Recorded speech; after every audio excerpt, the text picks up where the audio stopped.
Hi, it's Jill Whalen with the third episode of the Victim of Thought show, which is based on my book of the same name, which you can get at Amazon.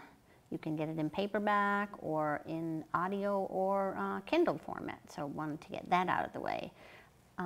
Also, before I begin today's show, just a reminder also that you can find me at whatdidyoudo.jill.com. That's my blog where I talk about the same kind of stuff that I'll be talking about today, where I write about it. I also have audios there, and my YouTube channel is linked there as well, where I have other videos. And what else did I want to say? Oh, you can email me if you have questions about anything that I talk about here, or just questions about life in general. You can email me at jill@victimofthought.com. And what else? There was one more thing. Oh yes, I have a Facebook group that's called the Peace of Mind group. All are welcome. If you want to join and ask questions there as well. I post videos there almost every day, or at least most weekdays. So now with that out of the way, today's show, I'm going to be talking about happiness or peace, or, there's different words to describe it. In fact, I was looking before I came here, and I was just looking to see what questions people might have about happiness. And there was a page that had questions that's about happiness that science can't answer, which that was a bit intriguing to me. So I looked at those, and the first one was, how do you define happiness? So it was kind of interesting that science can't define happiness or answer that question. So I thought that would actually be a really good place to start for this show, so we're all on the same page talking about the same thing that that I mean about happiness. So it can be different names. It's just for me, happiness is just a feeling of peace, of quiet, of solitude, of joy. So I guess those are the ways I would define it, and what I'll be talking about here with it. And another question that was on that same webpage was, what makes you happy? So it kind of makes sense that science can't answer that, but I don't think I would agree with that, because that's actually what I write about all the time, and what I talk about all the time, what my book's basically about.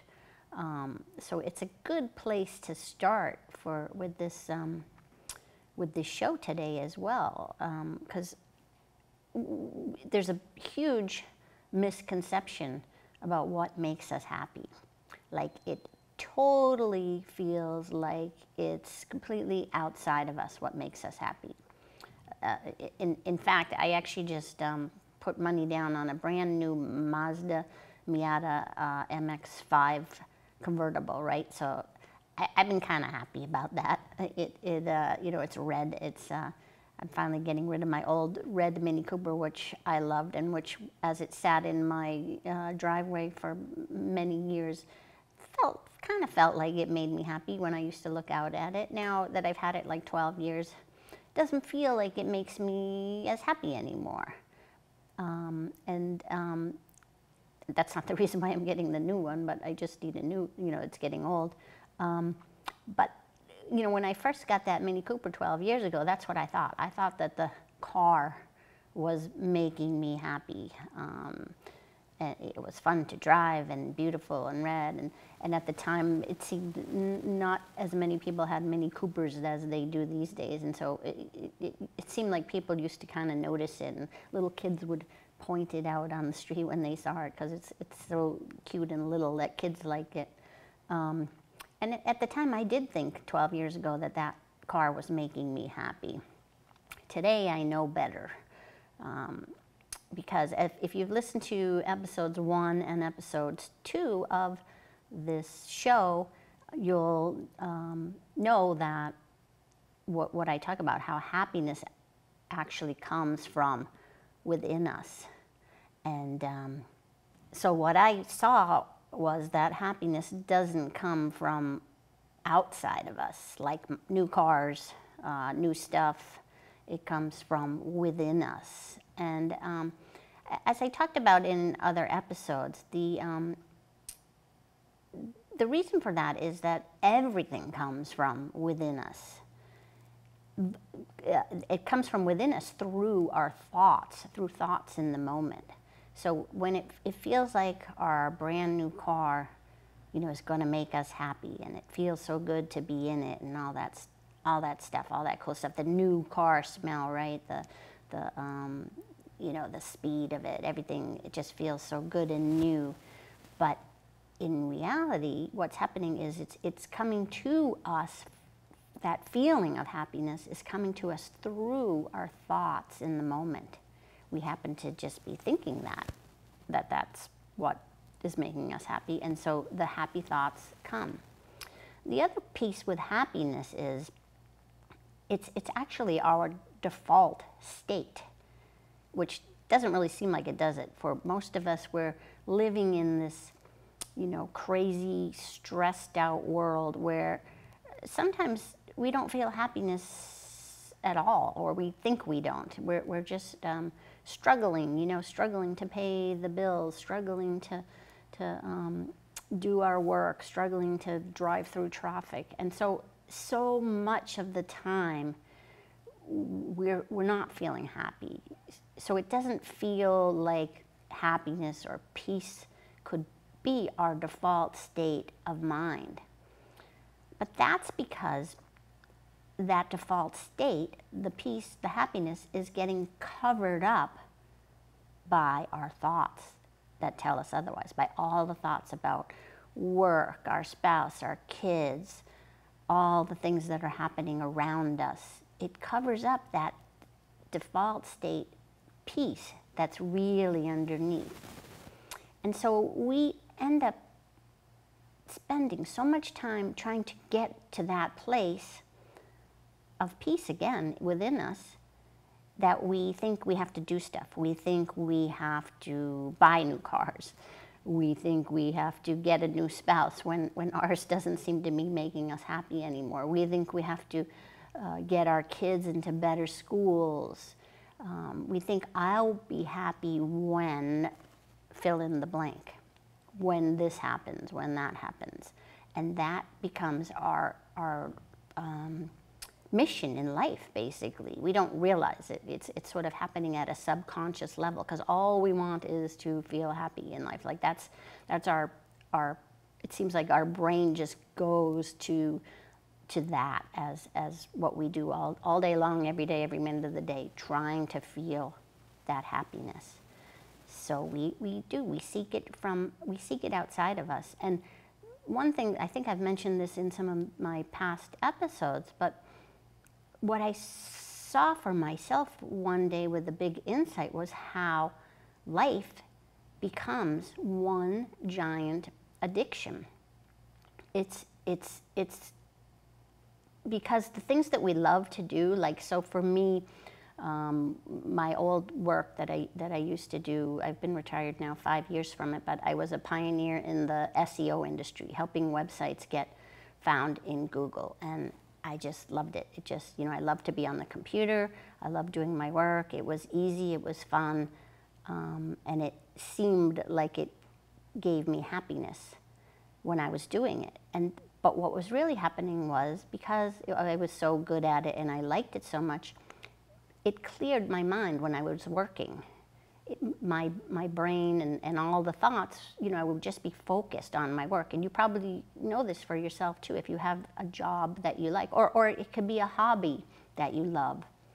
That's why we like to do those things, because our thoughts slow down when we're doing the things we love, and we start to feel peace, that peace that's underneath all the thoughts, all the buzzing around thoughts. And so whether it's work, whether it's spending time with people we like, whether it's shopping, whether it's drinking, whether it's drugs, all the things that we can be addicted to, we're doing it to get back to that peace of mind that's inside of us. And it's kind of a funny joke in a way, because it's already there. And if you've listened to some of my other videos or the other shows, and the main thing that I talk about is how it's our thoughts that create our feelings and our experience of life, which I've mentioned already today too. So for me, what hit me with an insight one day was, wait a minute, if life's one big addiction and we're always trying to get back to that feeling of happiness, and yet it's our thoughts that create our feelings, we are actually creating that feeling every time we feel it through our thoughts, which has huge implications when you think about it. It means, right, if we can create it, and we are always creating it through our thoughts, not purposely, then it's always there for us. It's always accessible for us, because it comes from us, not from outside of ourselves. So like I posted on Facebook back in the winter, we here in Ashland, we had a, not the greatest winter. There was some, towards the end especially, there was some really, really cold days. And I posted on Facebook something that to me seemed obvious at this point, that, it's not the weather. The weather's not causing us to feel bad or good or whatever. And, to me that was just common sense based on what I know. And I was surprised to get a lot of pushback from, just general people who happen to be friends with me on Facebook, because it's so not intuitive, because it feels like when you've had, 10 days of snow. I had people, I think, in Minnesota who had just been, buried under snow as I was saying this on Facebook. And, they're like, well, you tell me that your happiness isn't dependent on the weather when you've been, shoveling 2 feet of snow every day for the past week or whatever it was. And it still is. It's still not coming from the weather or the snow, because it can't. Because there's, one way to sort of recognize this is to see that not everybody reacts the same way to the snow, let's say, or the heat if it's really hot in summer, or the rain or whatever. Some people love the snow. If you're a skier or something like that, you might be, yay, it's snowing. More snow, the more snow, the better. And if you're someone who likes to go to the beach, the hotter it is, the better as well. And so it can't be the weather causing us to feel bad or sad or mad or whatever, even though it feels like it. It's our own thoughts about what's going on around us, whether it's the weather or anything. It's not other people either that make us happy.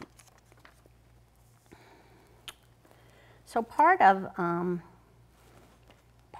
this whole understanding about happiness is understanding that the world works from the inside out rather than the outside in. That's the key to everything that I talk about. And what I mean by that is inside out means other people and situations, what's going on around us, be it the weather, be it a mean boss, be it our family, being health issues, anything like that, anything outside of us isn't what causes us to feel any particular way. And this is really the key to just feeling better in life. When you know this, when you see this with some kind of insight, it changes your entire life, because we go about life as it looks like. I mean, it still looks like it to me, even though I know that nothing outside of me can cause me to feel a certain way. Even though I know it, it still looks like it. Because, you know, that's just the way this world works. So if something happens with one of my kids, you know, I can get anxious or scared or worried or something like that. But I know that comes to me through thoughts in the moment. Now, some people would then take that and want to blame themselves further about, you know, oh, well, I'm doing it to myself. And that's not what I'm talking about here. It's not that you're doing it to yourself. It's just thought. Thought just comes to us naturally. It's not, we don't control our thoughts. We can't make happy thoughts come, sad thoughts come, mad thoughts come, scared thoughts come. We can't make them. We can temporarily, you know, decide, oh, I'll think about something else. But have you ever tried, you know, telling yourself, don't think about a purple bear or something like that, right? That's all you're going to think about when you try not to think about something. Or you try to change the subject on yourself to think happier thoughts, you know, and there's all kinds of therapies out there that attempt to do that. And they can work to a certain extent. They can work temporarily, and they can sometimes help you to, you know, have an overall better outlook on life or happier outlook. But in general, we don't have control over our thoughts. Thoughts just come and go. They're the energy that just like powers us. They come and go based on all our conditioning. And I think go back to the second episode where I talked about our conditioning and you know, why we may get certain thoughts. So I won't go into that again. But the more we see that this is how life works, from the inside out, from our own thoughts occurring and creating our feelings in life, we actually become less of a victim, because we don't have to wonder what's going to happen around the corner to you know, to scare us or to take away our happiness, because we know it's inside of us. Now, I know this can be hard to swallow for people who haven't really been looking in this, what I'll say, in this direction from inside out, that our world is created that way. So I know that's a little hard to swallow, but think of it as a new paradigm, let's say. I know that that's a horrible word that people don't really know what it means, and I don't like to even use it, but a new, even if you want to just say like a new truth, a new way of seeing the world. And there's been these new paradigms, new truths, new ways of seeing the world all throughout history, where we think things are one way, and then we learn through science or through discovery or through whatever that they're different than we thought they were. So, like, let's just take the Earth, right? The Earth. People used to think the Earth was flat, right, for, you know, thousands of years, I guess, and because of that, they had to be careful, or they thought they would fall off the edge of it. So when they would be in their ships, they would have to worry about things like that, about falling off the edge. So they'd have to have presumably someone on the lookout for the edge. So that was the implications of having a flat Earth. There was probably all kinds of other implications too. You couldn't sail around the world because there was no around the world. It was just flat. But once they understood that the world was round, a lot of people didn't believe it at first. It takes a long time when these new truths of how things really work come around. It takes a long time for everybody to get on board with it, because it doesn't make sense, right? The world, if you don't, to us right now, it seems obvious the world's around, because that's how we've learned it, and we can see it from space and all that other stuff. So it seems obvious to us, but it was obvious to others back then that it was flat, and so they weren't going to have any of this round Earth business. And it's the same with this new paradigm that I'm talking about. It doesn't, you know, like we've been brought up to believe that that the world is outside in, that the people around us and the situations we're in can cause us to take away our peace, can take away our happiness. And it's just not true. And I think I've mentioned this in every show so far, that, you know, this is where I want you to look for your evidence, because I don't want you to believe me. I want you to seek evidence of how situations come from your thoughts. I talked about the brakes last time in my car, how, you know, when I thought they were no good anymore, the car felt like it couldn't stop fast. When I learned they were fine, the car felt fine too. And that's an example of how it came from my thoughts. And, you know, there's a million examples like that. You think a snake, you think a rope is a snake and you get scared by it. But as soon as you see that it's really just a rope, you can't be scared by it anymore, because a rope doesn't have inherent scariness to it. Neither does a snake. It comes from our thought in the moment. And so just like the round earth has implications where they didn't need lookouts anymore, this has implications as well. When we learn this, that it's an inside-out world, one of the implications, as I said, was we don't have to be scared of what's lurking around the corners and stuff, or the weather. We don't have to be scared of that, because we can tune in to our happy feelings at any time. It comes from us. And so one way to, if you start to see this, you know, and you believe that this is how it works, and you find your evidence, again, don't believe me, but if you find your evidence and you start to say, you know, maybe Jill's not crazy. Maybe she is, but on this aspect, maybe she's not crazy. And maybe, you know, what if, you don't even have to believe it, like, what if the world really is created from the inside? What if our happiness comes from within? What does that mean? That means we can drive an old crappy car and still be happy.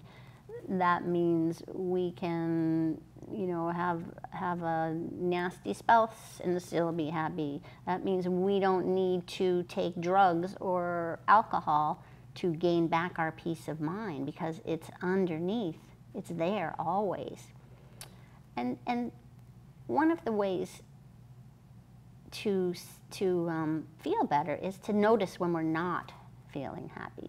If you notice it before it gets too bad, like if you become, you know, seriously angry or anxious or seriously depressed, it's already too late to kind of set yourself back to your default state. But if you become aware of how you feel, and this is something that I'm constantly harping on as well, is just paying attention all the time about how you feel. And if you start to notice you're going off course a little bit, you know, so you should be like at center with your feelings, you know, just feeling good. That's your default state. And if you catch it early enough, you start to realize, because you're aware and paying attention, then you can sometimes feel yourself back into center. Just like a biofeedback machine, where you kind of feel it back. And what's happening then is your thoughts are just kind of resetting, and then they reset your feelings. So that's just a little something you can do. If you're really caught up in your thoughts, and you're really feeling anxious, or you're really feeling angry, or any other emotion, you just, in that case, knowing that that's where it's coming from, thought in the moment, it won't help because it won't feel like it is, but when you know that for sure, it sometimes can make it less, it won't last as long, because there's a piece of you that kind of knows. You're kind of watching, you're observing from afar, and it knows that it's you know, that you'll be better soon, because we always are, right? I mean, none of us ever stay, even when we think we're depressed or always anxious, we really, if you look at it, we really aren't continuously in that state at all.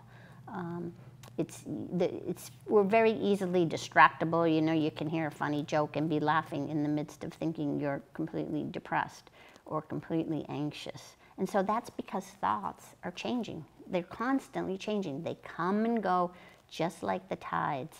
And our default state bubbles up. It's always there inside of us. That sense of peace, And joy, it's there wanting to come to the surface, but our minds are so full of everything that's going on in the world. It's so, it's such a busy place that our mind's just constantly swirling around with thoughts, thoughts, thoughts.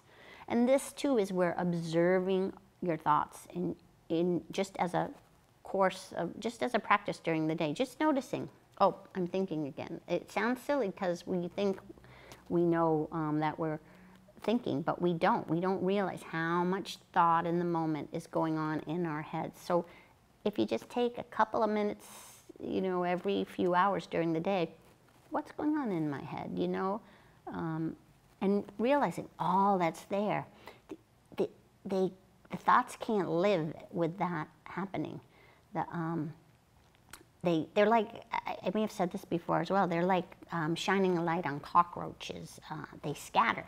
And when you start to have your thoughts scatter and not be as, not have as many, your mind will just feel so much clearer. That happiness can bubble up to the surface and you'll just feel better. And it gives more room in your head, more space in the brain or whatever it is for more insights to come in. And that, all of that leads to us feeling more happier. And we don't have to, it doesn't matter then what's going on around us.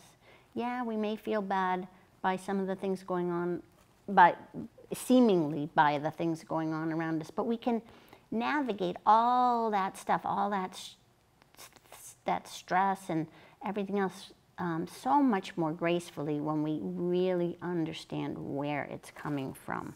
Now I've got barely any time left here, so I think, let me just see if there was anything else that I wanted to say. I guess I will just end this by mentioning to, if you have questions about this happiness, email me at jill@victimofthought.com and check out the blog at whatdidyouDoWithJill.com. In fact, I also have a victimofthought.com site that I just finally put up that I post these videos on as well. You can check that out. And check me out on Facebook. And I guess that's all for today. Thank you for joining me. I really appreciate it. And I will see you next month. Bye.